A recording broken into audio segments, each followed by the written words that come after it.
नमस्कार.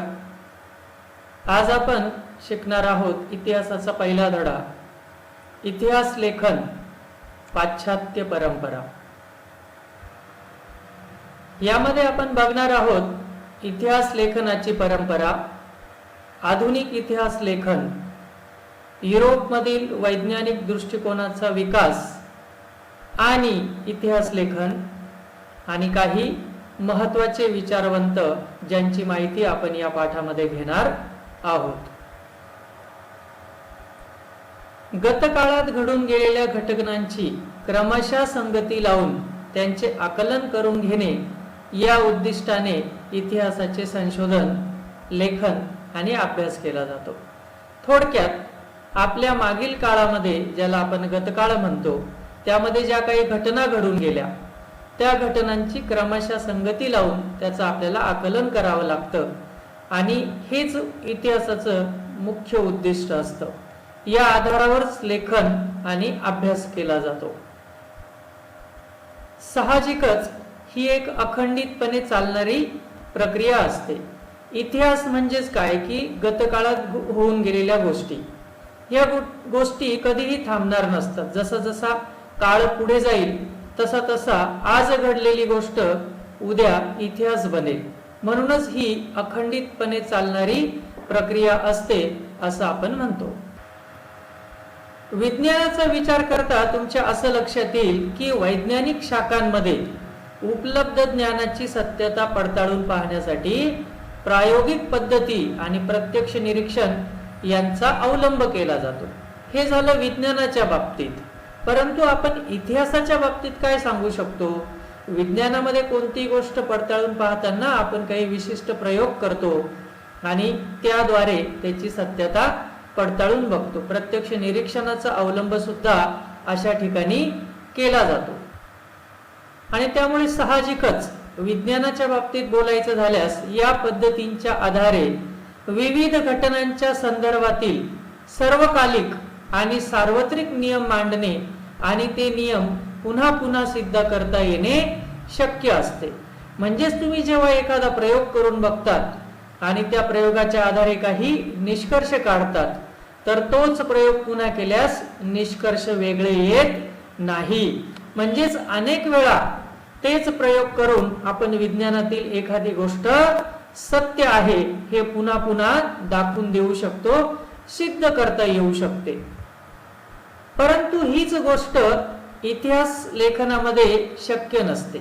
थोडक्यात इतिहास संशोधनामध्ये प्रायोगिक पद्धती, प्रत्यक्ष निरीक्षण यांचा अवलंब करणे शक्य नसते.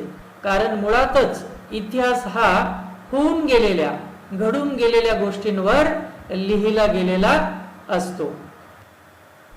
याचं कारण असं की इतिहासातील घटना घडून गेलेल्या असतात आणि तेव्हा त्यांच्या निरीक्षणासाठी आपण तेथे नसतो. त्या घटनांची पुनरावृत्ती करता येत नाही. ज्याप्रमाणे आपण विज्ञानामध्ये प्रयोग पुन्हा पुन्हा करू शकतो, प्रयोग करताना आपण त्या ठिकाणी उपस्थित असतो, त्यामुळे आपण प्रत्यक्ष निरीक्षणे नोंदवू शकतो किंवा प्रयोग पुन्हा पुन्हा करून बघता येऊ शकतात. परंतु इतिहासातील घटना तर घडून गेलेल्या असतात. मग त्यावेळेला अशा घडून गेलेल्या घटनांच्या निरीक्षणासाठी आपण त्या ठिकाणी उपस्थित नसतो आणि जी घटना एकदा घडून गेली तिची पुनरावृत्ती करता येत नाही. त्यामुळे आपण इतिहासाला विज्ञानासारखं तोलू शकत नाही किंवा त्याचं प्रत्यक्ष निरीक्षण करून किंवा पुन्हा पुन्हा प्रयोग करून त्याची सत्यता आपण मांडू शकत नाही. त्यामुळेच सार्वत्रिक किंवा सार्वकालीन आणि सार्वत्रिक नियम मांडणे आणि ते नियम सिद्ध करता येणे इतिहासाच्या बाबतीत कदापि शक्य नसते. त्यामुळे आपल्याला प्रश्न पडतो की नेमकं इतिहास लेखन करताना ते कशाच्या आधारे केलं गेलं असेल किंवा त्यासाठी आधार काय असतो, त्याची सत्यता पडताळून कशी बघितली जाते. तर लक्षात घ्या, सर्वप्रथम ऐतिहासिक दस्तावेज लिहिण्यासाठी ज्या भाषेचा आणि लिपीचा वापर केला गेला असेल त्यांचे वाचन करण्यासाठी आणि त्याचा अर्थ समजण्यासाठी ती भाषा आणि लिपी जाणणाऱ्या तज्ञांची आवश्यकता असते. मग साहजिकच आपण असं बघितलं आहे की इतिहास हा होऊन गेलेल्या घटनांबद्दल असतो.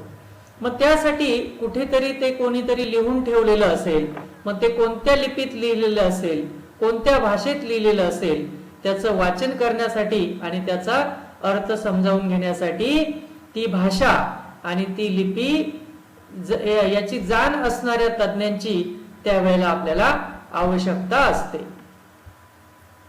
त्यानंतर अक्षरवटिका म्हणजेच अक्षराचे वळण कसे आहे, लेखकाची भाषा शैली, वापरलेल्या कागदाच्या निर्मितीचा काळ आणि कागदाचा प्रकार, अधिकारदर्शक मुद्रा यासारख्या विविध गोष्टींचे जाणकार संबंधित दस्तऐवज अस्सल आहे की नाही हे ठरवण्यास मदत करू शकतात.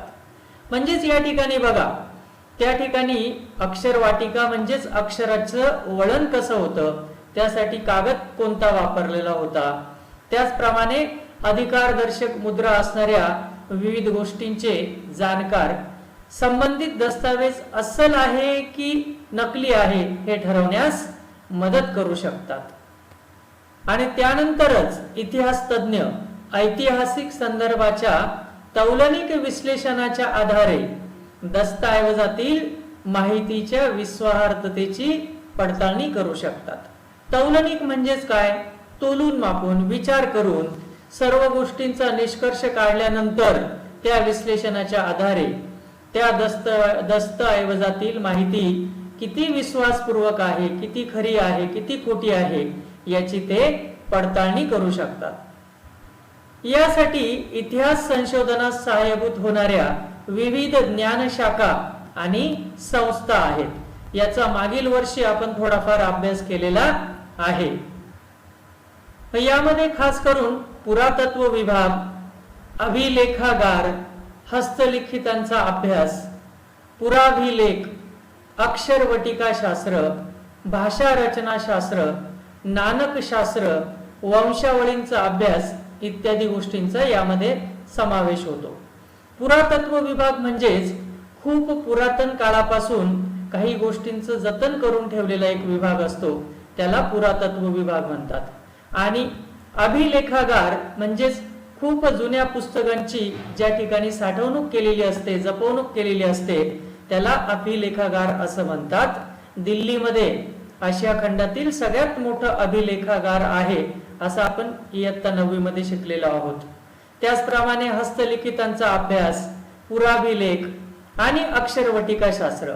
अक्षरवटिकाशास्त्राबद्दल मी अगोदरच तुम्हाला सांगितलेलं आहे की अक्षरांची रचना, कशा प्रकारे अक्षराचं वळण आहे, त्यावरून ते कोणत्या कालखंडातील असेल, कोणी लिहिलेलं असेल, ती कोणती भाषा असेल, कोणती लिपी असेल, या संपूर्ण गोष्टींचा अभ्यास ज्या शास्त्रामध्ये केला जातो त्याला अक्षरवटिकाशास्त्र असं म्हणतात. त्याचप्रमाणे भाषा रचनाशास्त्र म्हणजेच भाषेची रचना कशा पद्धतीची आहे, ती कोणत्या काळातली असली पाहिजे, कोणत्या वंशाची असली पाहिजे. नंतर नाणकशास्त्र म्हणजेच पैशाशी निगडित शास्त्र. नाणी जी पाडलेली जातात वेगवेगळ्या कालखंडामध्ये, वेगवेगळ्या धातूंची, वेगवेगळ्या आकारांची, वेगवेगळ्या राजांनी नाणी पाडलेली होती, त्यांचा कालखंड कोणता याचा सर्व अभ्यास आपल्याला नाणकशास्त्रामध्ये मिळतो. त्याचप्रमाणे वंशावळींचा अभ्यास म्हणजेच काही काही धर्मांमध्ये, जातींमध्ये विशिष्ट वंशावळ म्हणजेच तुमचे वडील कोण, वडिलांचे वडील कोण, आजोबा, त्यांचे आजोबा, याप्रमाणे खूप लांबच्या वंशावळीबद्दलची माहिती त्यांच्याकडे उपलब्ध असते. अशा वंशावळीचा अभ्यास करून आपण इतिहास लेखन करू शकतो. म्हणजेच थोडक्यात ह्या सर्व गोष्टी इतिहास लेखन करण्यासाठी आपल्याला मदत करत असतात. यानंतर बघूया इतिहास संशोधन पद्धती. या ठिकाणी हा प्रश्न नेहमीच विचारला जातो की इतिहासाची मांडणी कशा पद्धतीने केली जाते किंवा कोणत्या मुद्द्यांच्या आधारे केली जाते. तर या ठिकाणी लक्षात घ्या, उपलब्ध ऐतिहासिक माहितीचे संदर्भ तपासणे. इतिहासाची मांडणी करताना आपल्याला कोणकोणत्या गोष्टी महत्वाच्या आणि कोणत्या क्रमाने कराव्या लागतात ते या ठिकाणी दिलेलं आहे. तर जसं मी सांगितलं की उपलब्ध ऐतिहासिक माहितीचे संदर्भ तपासणे म्हणजेच कोणती गोष्ट उपलब्ध असली म्हणजे ती आपण डायरेक्ट सत्य मानत नाही, त्या माहितीचे संदर्भ आपल्याला तपासावे लागतात. त्या माहितीचं संकलन करावं लागतं. नंतर ऐतिहासिक माहितीचे संकलन, ऐतिहासिक बदलांना कारणीभूत असणाऱ्या प्रक्रियांचे स्वरूप अधोरेखित करणे आणि त्यांचे तौलनिक विश्लेषण करणे. म्हणजेच दुसरा महत्वाचा मुद्दा आहे तो म्हणजे ऐतिहासिक माहितीचे संकलन केलं पाहिजे. नंतर त्या ऐतिहासिक बदलांना कारणीभूत असणाऱ्या प्रक्रियांचे स्वरूप आपल्याला अधोरेखित करावं लागतं की कोणत्या कारणांमुळे ते ऐतिहासिक बदल घडून आले. त्याचप्रमाणे त्याचे तौलनिक विश्लेषण करणे. तौलनिक विश्लेषण करणे म्हणजेच काय की त्याची सत्यता पडताळून पाहणे, त्यात खरं किती आणि खोटं किती, नंतर त्यासाठी कोणता आधार आहे हे सगळं तपासणे, याला तौलनिक विश्लेषण करणे असं आपण म्हणतो. नंतरचा मुद्दा आहे तो विशिष्ट ऐतिहासिक घटनांच्या उपलब्ध माहितीचे स्थल कालात्मक संदर्भ तसेच ऐतिहासिक अभ्यास पद्धतीच्या विविध संकल्पनात्मक चौकटींचे आकलन करून घेणे. मग या मुद्द्यावरून आपल्याला काय कळतं की विशिष्ट ऐतिहासिक घटनांच्या माहितीच्या आपल्याला स्थल कालात्मक संदर्भ द्यावे लागतात. स्थल कालात्मक म्हणजे कोणत्या ठिकाणी ती घटना घडली, कालात्मक म्हणजे कोणत्या कालखंडामध्ये घडली, या संबंधीचे संदर्भ आपल्याला ऐतिहासिक अभ्यास पद्धतीच्या विविध संकलनात्मक चौकटीचे आकलन करून मगच द्यावे लागतात. नंतरचा मुद्दा आहे तो ऐतिहासिक संदर्भाशी निगडित योग्य प्रश्नांची मांडणी करणे. आता या ठिकाणी कोणतीही माहिती उपलब्ध झाल्यास त्याच्याशी निगडित आपल्याला विविध प्रश्नांची मांडणी करावी लागते. म्हणजेच त्या प्रश्न विचारण्यातून किंवा प्रश्नावळीतून आपल्याला काही सत्य आणि असत्य गोष्टी किंवा त्याची सिद्धता तपासण्यासाठी अशा प्रकारच्या प्रश्नांची मांडणी करावी लागते. त्यापुढील मुद्दा आहे संभाव्य परिकल्पना मांडणे. आणि ही सर्व माहिती तपासल्यानंतर आपल्याला संभाव्य परिकल्पना मांडाव्या लागतात. म्हणजेच इतिहासाच्या साधनांचे चिकित्सक संशोधन करणे. म्हणजेच सगळी माहिती मिळाल्यानंतर सुद्धा आपल्याला त्या इतिहासाच्या साधनांचे चिकित्सक संशोधन करून त्याची सत्यता पडताळून बघावी लागते. यावरून आपण असं म्हणू शकतो की इतिहास उपलब्ध पुराव्यांचे चिकित्सापूर्वक संशोधन करून भूतकाळात घडून गेलेल्या घटनांची मांडणी कशी केली जाते हे आपण पाहू. अशी मांडणी करण्याच्या लेखन पद्धतीला इतिहास लेखन असे म्हणतात. आणि अशा प्रकारे इतिहासाची चिकित्सापूर्वक मांडणी करणाऱ्या संशोधकाला इतिहासकार असे म्हटले जाते.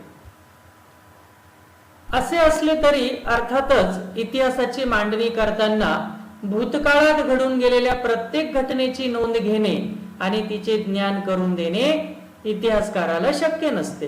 कारण की या ठिकाणी इतिहासकार त्यावेळेला काही प्रत्यक्षात उपलब्ध नसतो. मग त्याला जे पुरावे सापडले, जी माहिती त्याच्या हाताला लागली, त्याच गोष्टींचं तो ज्ञान करून देऊ शकतो. इतिहासातील प्रत्येक घटनेची नोंद घेणे आणि तिचं ज्ञान करून देणे इतिहासकाराला कधीही शक्य नसते. या ठिकाणी सर्वात महत्वाची गोष्ट तुम्ही अशी लक्षात घ्या की इतिहासाची मांडणी करताना इतिहासकार भूतकाळातल्या कोणत्या घटनांची निवड करतो हे त्याला वाचकांपर्यंत काय पोहोचवायचे आहे यावर अवलंबून असते. म्हणजेच या ठिकाणी इतिहासकाराची निवड ही त्याला वाचकापर्यंत कोणत्या गोष्टी पोहोचवायच्या आहे या गोष्टींवर अवलंबून असते आणि त्यानुसारच इतिहासकार त्या गोष्टीची निवड करत असतो. त्यामुळे निवडलेल्या घटना आणि त्यांची मांडणी करताना अवलंबलेला वैचारिक दृष्टिकोन या गोष्टी इतिहासकाराच्या लेखनाची शैली निश्चित करतात. या ठिकाणी प्रत्येक मनुष्याचा वैचारिक दृष्टिकोन वेगवेगळा असतो.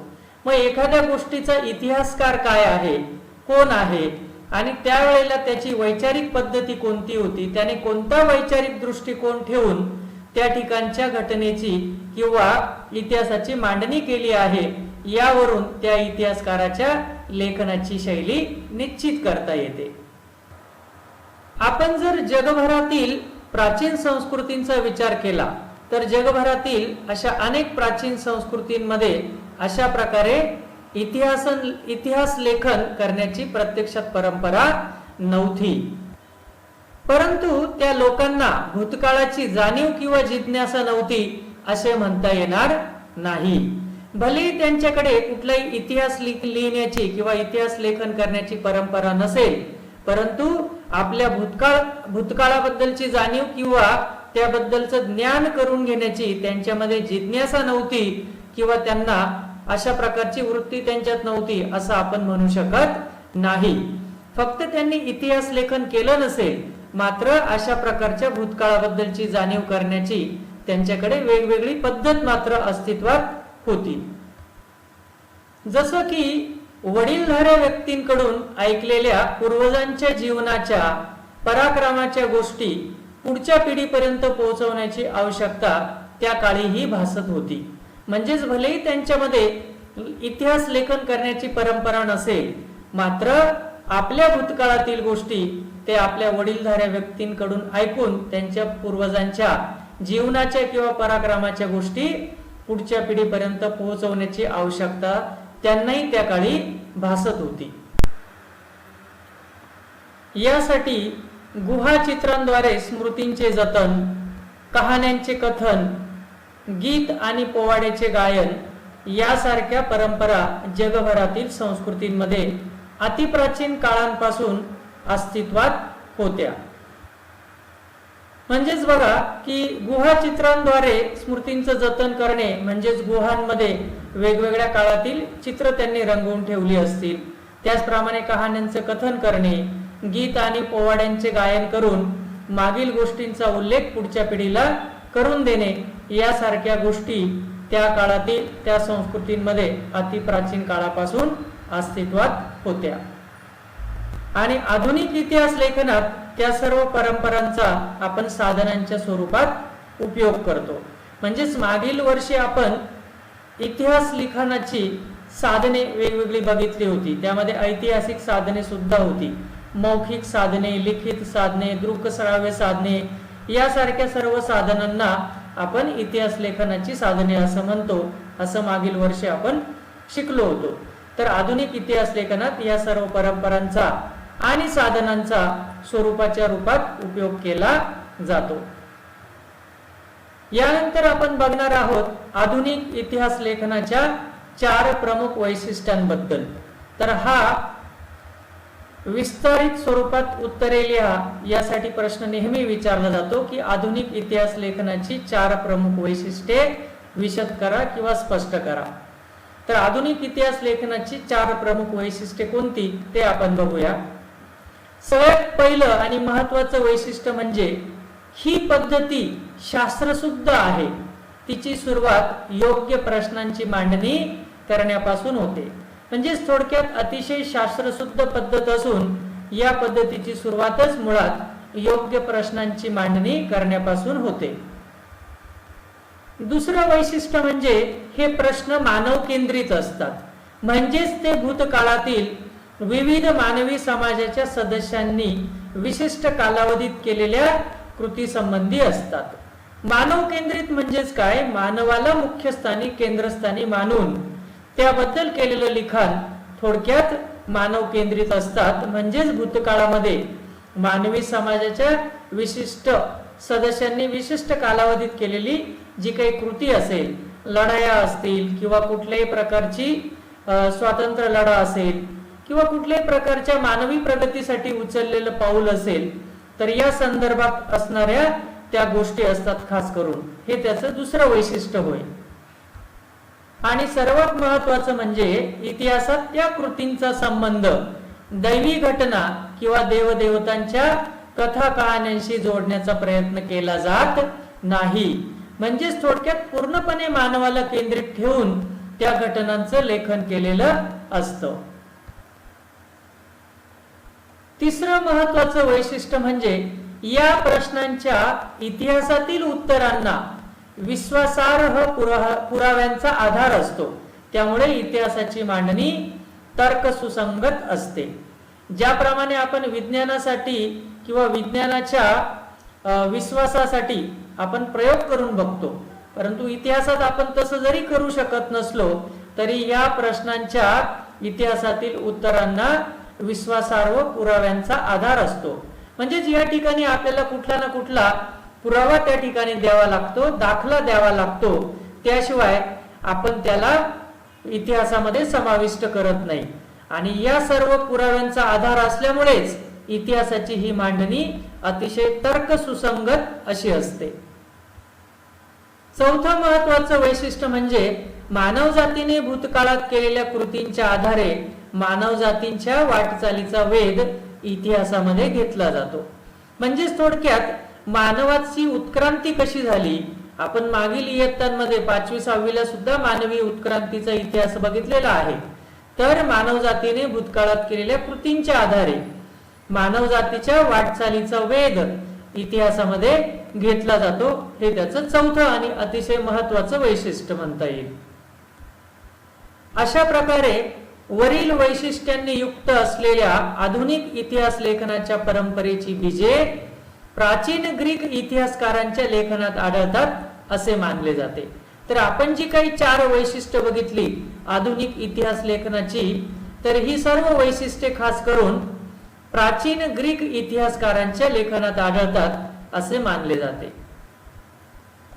याचं कारण असं की हिस्ट्री हा शब्द ग्रीक भाषेमधील आहे. कारण इसवी सन पूर्व 5व्या शतकात होऊन गेलेला हेरोडोटस या ग्रीक इतिहासकाराने तो प्रथम त्याच्या द हिस्टरीज या ग्रंथाच्या शीर्षकासाठी वापरला आणि तेव्हापासून इतिहासासाठी हिस्टरी हा शब्द सर्रासपणे वापरला जाऊ लागला.